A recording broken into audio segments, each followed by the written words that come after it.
Johan, thank you for having me over. Pleasure. Nice to have you here. This is great. So, obviously, the thing that caught my eye is the help that you're giving to people that have lost their jobs because of this pandemic.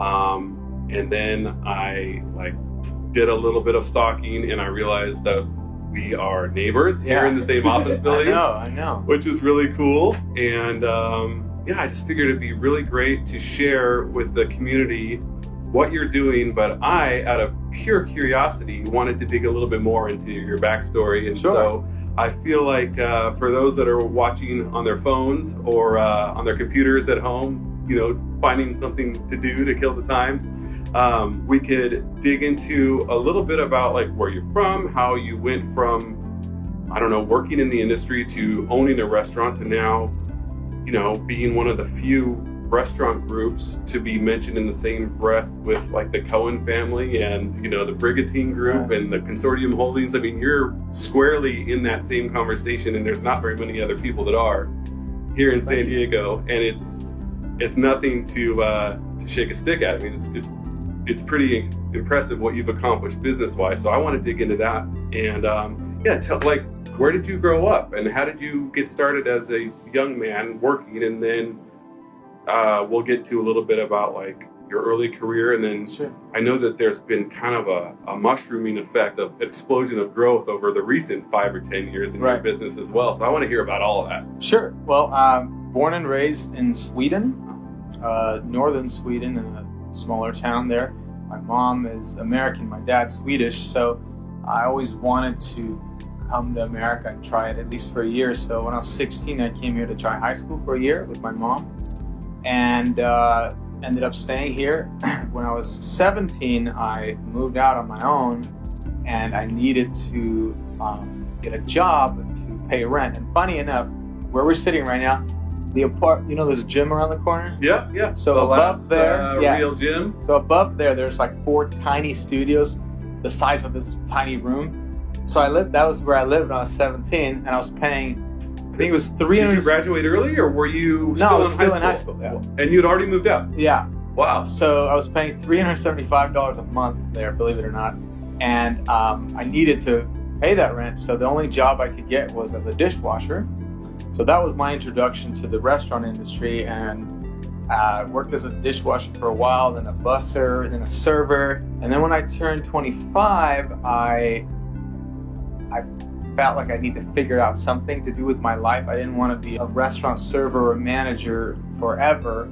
So I gave myself a 2.5-year ultimatum to say either I need to get to a point where I can open my own business or a restaurant, or I'm going to get out of this industry. I managed to save up, between saving up and borrowing $20,000 from family, I raised $45,000 to open my first restaurant, which is, that's a ridiculous shoestring budget. Yeah. So I somehow managed to open Fig Tree PV up on Cass Street in North PV, and that was not easy. It took 3 years until I turned a profit. And those 3 years are, it's blood, sweat, and tears. Because we opened on October 9th, 2008. So, nice you're in real estate. Yeah. I don't need to go any further into explaining how. And I was working in mortgage and real estate back then too. Yeah. That was. So I did everything from working, a number of other jobs to not only pay my own bills, but to keep the restaurant doors open. I remember at one point I went down to only being open 3 or 4 days a week, just to not close the doors, because closing the doors was to me ending my dream of not necessarily owning a restaurant, but being my own employer and not having to answer to anybody. Yeah. So that's kind of what kept me going. What were some of those side jobs while you're trying to keep Fig Tree going? My girlfriend at the time was a corporate recruiter, and they recruited for a number of different industries, but a big one was pharmaceutical companies. So this one client they had was hiring 21 positions, and I believe it was called something to the effect of forensic accounting. And to get that job, not only did you need a college degree, I never went to college, I barely graduated high school, you also needed to have 2 years of experience in that field. I didn't even know what forensic accounting meant. So naturally, I forged my resume and became the perfect candidate for that job. The only issue was I didn't know what the job was. My girlfriend at the time, she was the one who would, check the references and make sure that the resume was correct. So that's how I got that job.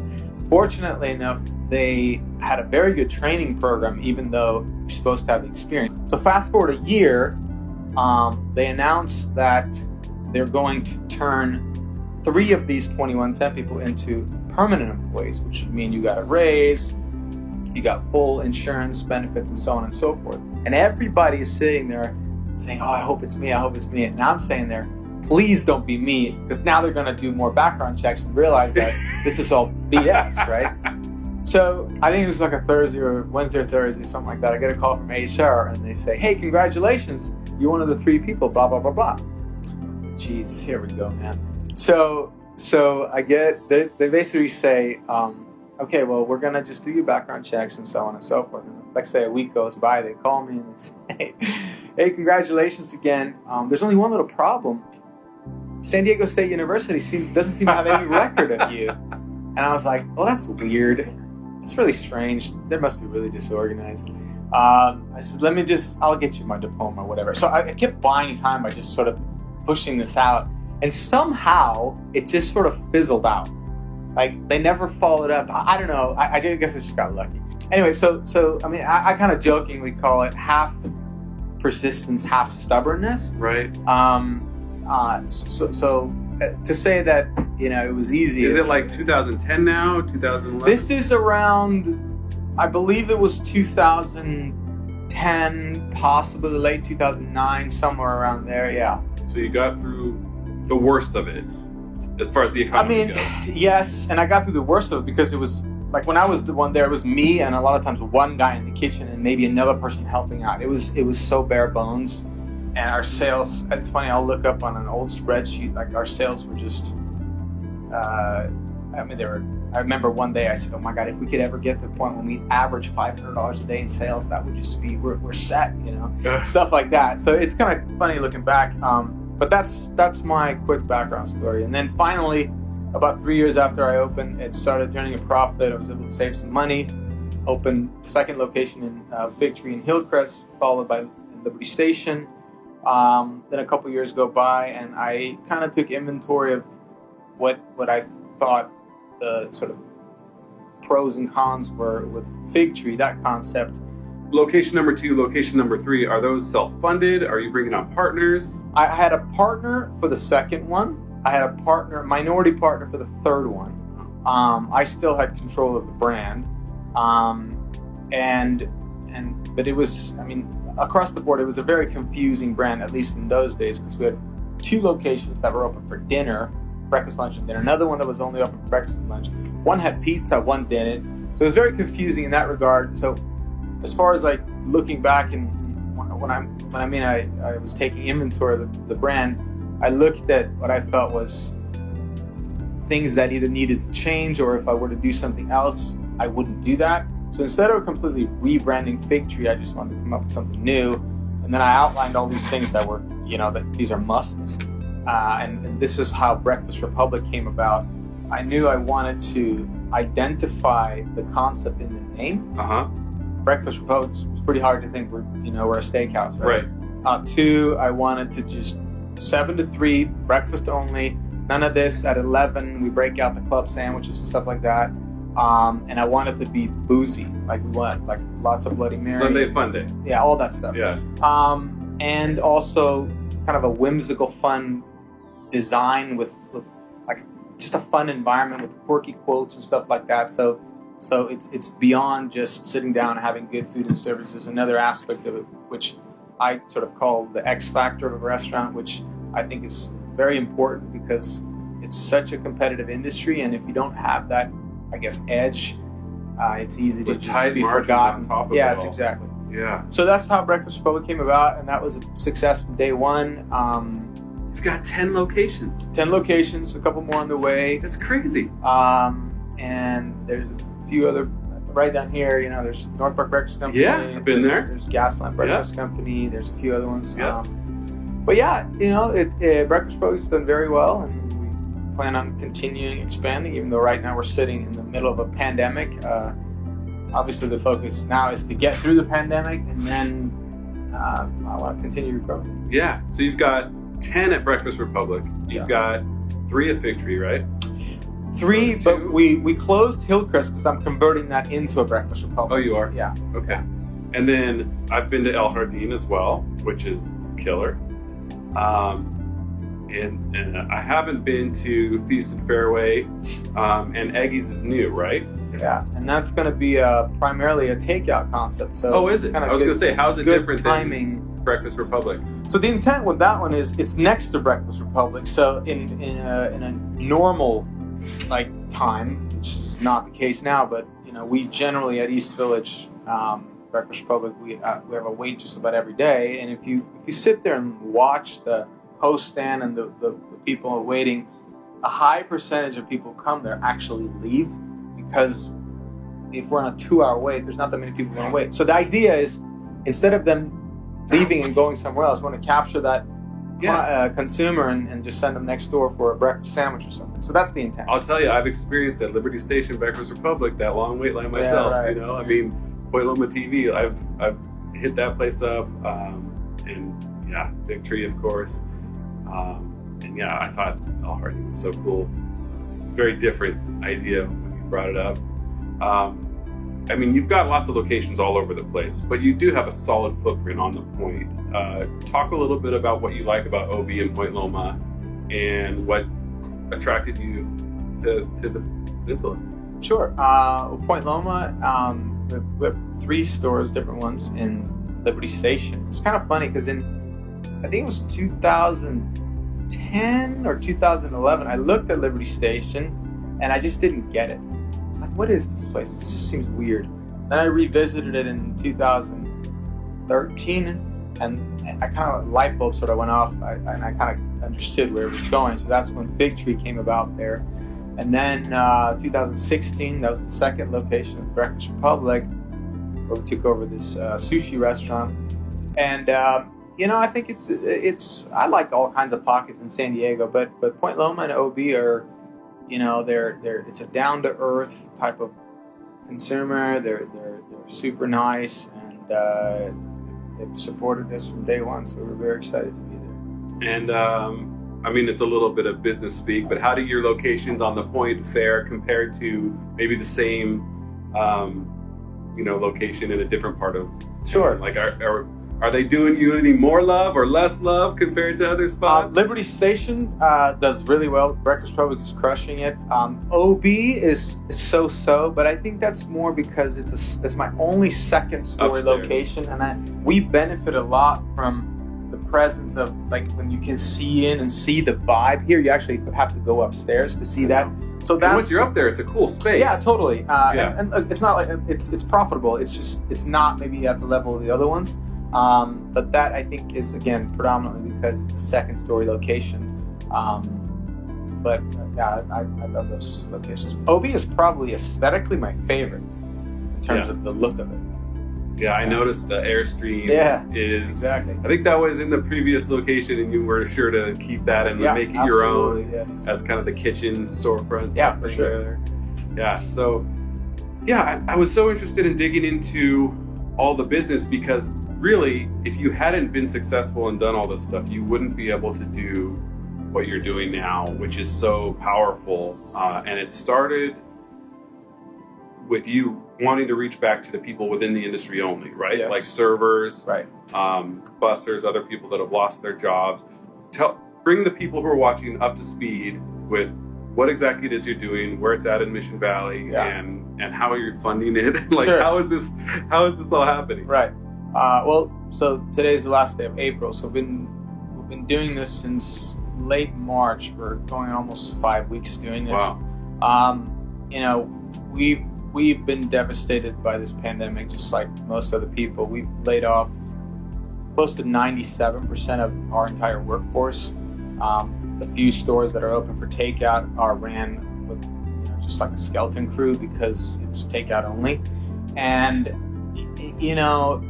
just looking at that and realizing there's, in particular, this industry, a lot of people, most people, frankly, live paycheck to paycheck when things are good. So imagine when that paycheck is just taken away immediately. And sure, there's unemployment and stuff like that, but if you're paycheck to paycheck and you're on a several-week delay to get anything from unemployment, a lot of people are in a really bad position. So our thought was, let's utilize our platform and the fact that we're in the restaurant industry to help with that. Going back a few years, I set up a nonprofit about 2 years ago or so, maybe a little less, just more or less for internal use. What I mean by that is we have a couple of menu items where we donate $1 of that menu item, the sale of that menu item, to this nonprofit. And then, like over 2019, we would pick other nonprofits throughout San Diego and help them out, whether it be a nonprofit that helps with, pets, to when there was the fires in LA, we helped out there, to, Being Alive in Hillcrest, that organization. Look, just donating to organizations that we feel do a good job in our communities. We want to be part of those communities. So that's what it was intended for. So in March, a couple months ago now, we looked at that and we had about $45,000 in that nonprofit, and we decided to just dedicate the entire fund to feeding laid off people. So first we said laid off individuals in the hospitality industry, and then quickly realizing that this is so far beyond just the hospitality industry. So we opened it up to... You could argue that your industry is being hit probably the hardest, but other people too. Yeah. Sure. And we just said, look, let's just... We think we can do quite a few meals out of this. So we opened it up to, out of our Mission Valley store, and any day. We've reduced our hours from 8 to 2 p.m. You can come and go up to the takeout window and just say, hey, I've been laid off and I have one of your meals. And then we give you a meal. There's no questions asked. You can come back every day if you want. Wow. And we've also recognized the heroic work of the frontline workers, right? Frontline medical workers, and we've been donating meals there too. So to date, right now, we've given away I think we're a little bit north of 5,000 meals right now. Wow. And I mean, the feedback has just been tremendous. And I think that's, to be honest with you, for me, it's easy when you're in an industry that's been hit hard to kind of start going down this path of like having your own pity party, But then I think I check myself and just say, look, yes, you might have it bad, but there's a lot of people who have it worse. So I want to focus on trying to help as much as I can. And I don't have the answers in terms of how we're going to necessarily make it out of this, but I believe we will. But there's so many things that are out of my hands in terms of government help and PPP loans and all this stuff. I'm trying to focus on helping people and put that as a first priority, and then sort of worry about the business afterwards. So surely 45K is not going to last forever.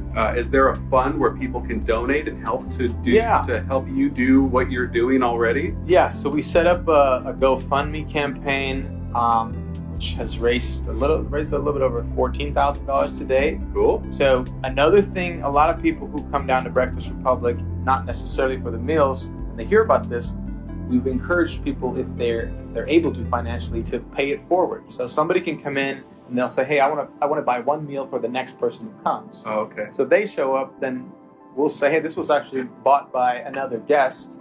So that's been kind of having... It's even better because it's supporting your business and it's helping the philanthropic efforts. Yes, exactly. Because us cooking these meals is keeping another 2 to 3 employees employed on our end too. So I think it's a win-win. That's great. Mm-hmm. So cool. Yeah. Love hearing about the tough times and the good times. Right. And unfortunately, not the tough times again right now, but there will be good times ahead for sure. Yeah. No, I mean, we it's looking back to 2008 and other tough times. I mean, this one is kind of definitely uncharted territory. But that being said, I think we'll pull through it, and hopefully this makes us stronger. We're all looking forward to that V-curve bounce back, right? That's right. Well, thanks for taking the time. Absolutely. Pleasure. Okay.